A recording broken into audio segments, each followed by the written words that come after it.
everybody. Welcome to In Case It Happens. I am your co-host, John Darr, and I'm here with Marie Banks. Hello. Hi, Marie. Of Schackow Mercadante law firm, a superstar personal injury attorney here in Gainesville, Florida, and also a good friend of mine. And In Case It Happens is a podcast about real life cases where we talk about the ins and outs from both the personal injury attorney's viewpoint and the insurance agent's viewpoint. So welcome to the podcast. Today's topic is revolving around golf carts. So we're excited about talking about this. It's an interesting topic.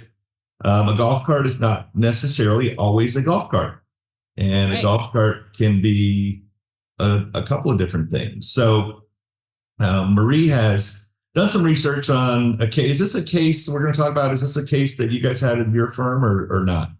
No, we didn't have it at our firm. But... Okay. So tell us a little bit about what your thoughts are around, golf cart cases. And I'm assuming you've got a specific case today. Sorry. No, that's okay. I did find a case that I thought was interesting. And I think this is such an important topic if you live in Florida. And we have a lot of retirees who've moved down here from up north, and they could live in the villages, or they could, even here in Gainesville, Tioga Town Center, a lot of people have their own golf carts. They like to drive them around. They go up to get coffee or dinner, things like that. It's so important to know what the laws are with golf carts and how does insurance even come into play. Most people don't want to think about getting in a golf cart accident. But if you're riding around in a golf cart pretty often, it's a risk you're taking, especially if you're driving it on a road with other vehicles. And even if it's in a neighborhood, there are other big, massive vehicles driving around. So you really should be thinking about these things. And that's why we thought it was important. And it's a great topic to cover. Yeah. So I think with the case that I found really stood to point out that there can be a situation where someone is legally responsible for an accident. They're at fault for an accident under the law, but sometimes the law doesn't force an insurance policy to protect that individual. And I can talk about the specific case if you want.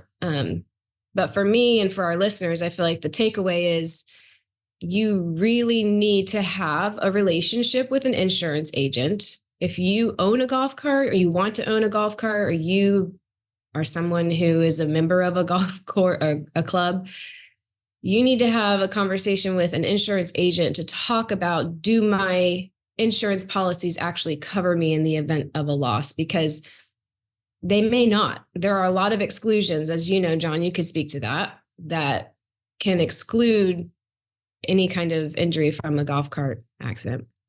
So in the case that I read, there was a woman who was on a golf course. She didn't own the golf cart. She had rented it from the club. And during the whole, whatever it was, I didn't see anything about it being a tournament or anything. I think it was just personal play.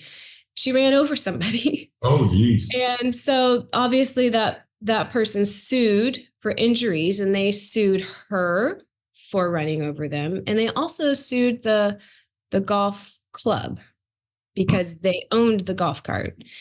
And there is this law in Florida. It's a principle. It's called the dangerous instrumentality principle. And in Florida, a golf cart is considered a dangerous instrument because, for obvious reasons, it moves and you can get significantly injured by it. And so through what I read in the case, it appeared that the court said, yes, the owner of the club is vicariously liable for owning this golf cart. So that's something in Florida a lot of people don't know. You own a vehicle, you let someone else drive it, you're still going to be responsible if they cause an accident. I feel like that's a topic for another day. But yeah, for sure. When my husband gets really upset about it, he's like, I don't understand why that's the law, but it just is part of the law. That's right. So, but obviously the golf club had their own general liability policy as you would have as a business, a commercial policy. And the person who sued for their injuries was suing the woman personally and the golf club. And the golf club was trying to get their insurance to pay for the losses. Mm-hmm. They said, well, we have this general liability policy, so we're just going to have that pay the damages. And the insurance company said, hold on a second. We did not contract for this in our policy with you. We don't want to be responsible for people, running over people on your golf course. And so that's kind of what the whole litigation was about. And the court ended up finding you can't force the insurance company to pay unless the policy actually specifically, considers that type of coverage. So I found it interesting because ultimately the club owner was responsible. They had to pay damages, but they had to pay it from their own assets and not from their general liability, which again, wow. Business where you own a golf cart, these are really important conversations to have when you're trying to insure yourself, right? Yeah, for sure. And now, did the person driving the golf cart, did they have coverage either from their homeowner's policy or an umbrella or any of that, or did it say?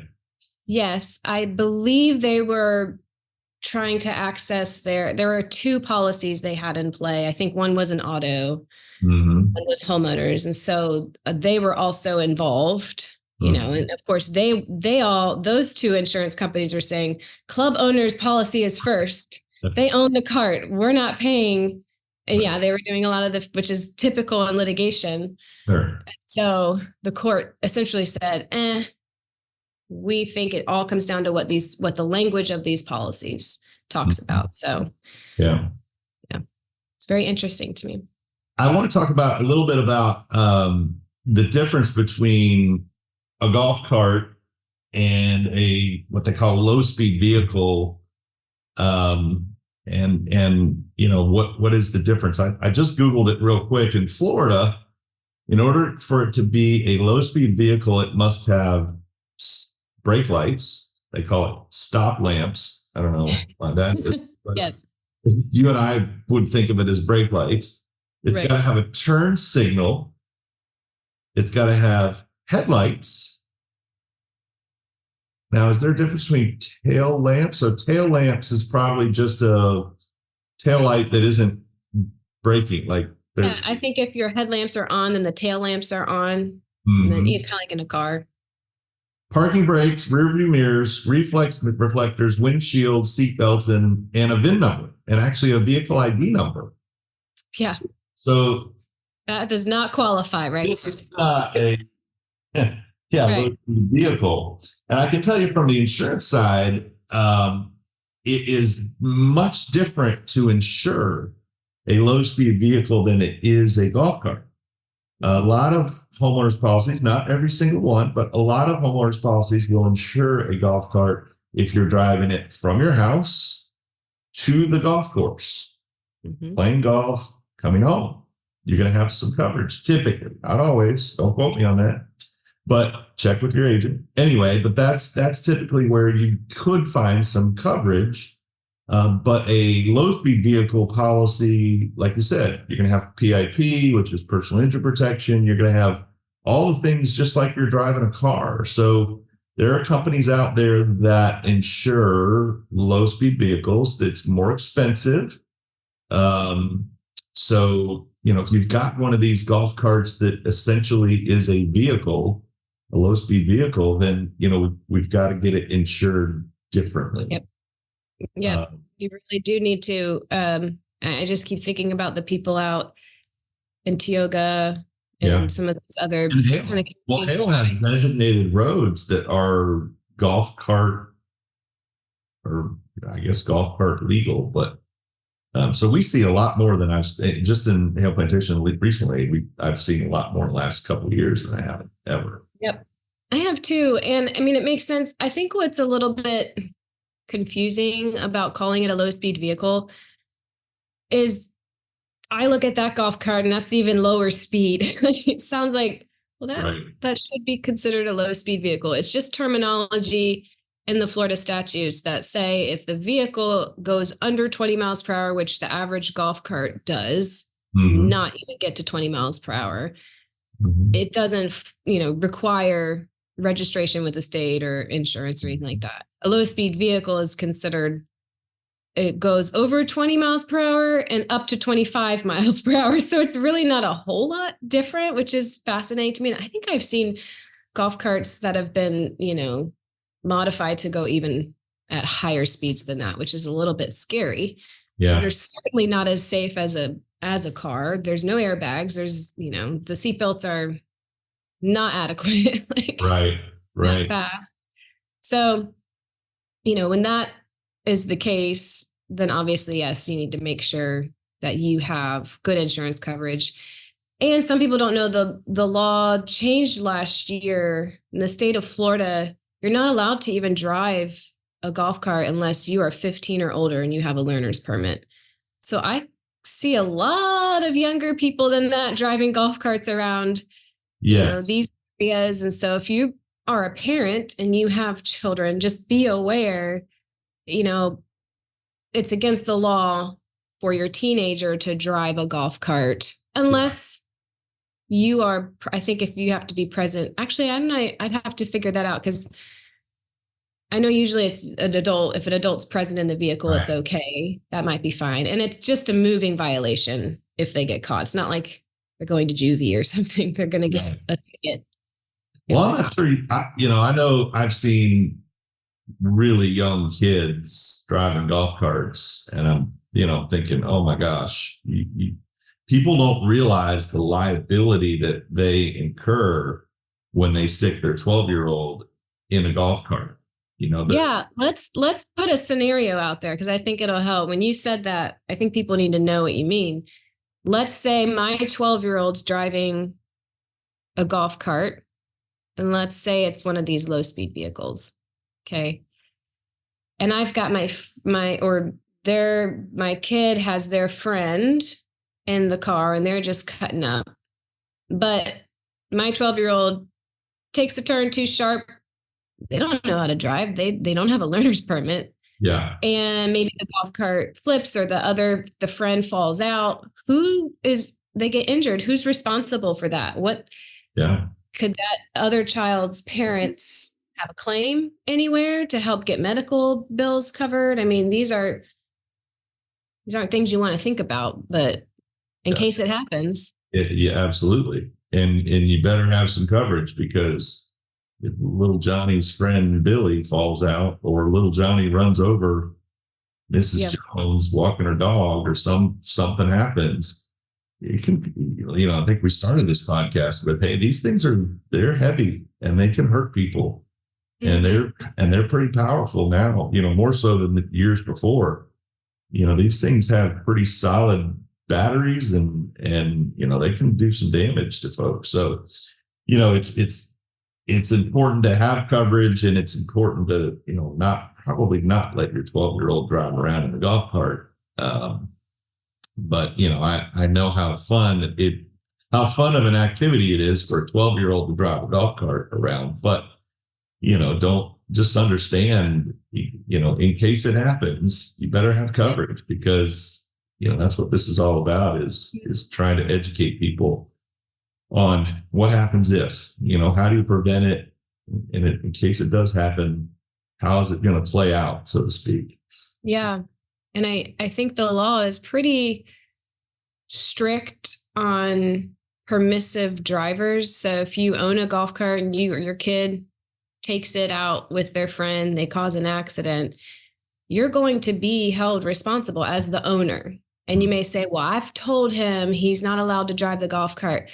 A lot of Florida law says it doesn't matter. Right. It doesn't matter. You own it. Like, you're going to have to figure out a different way to make sure they don't drive it.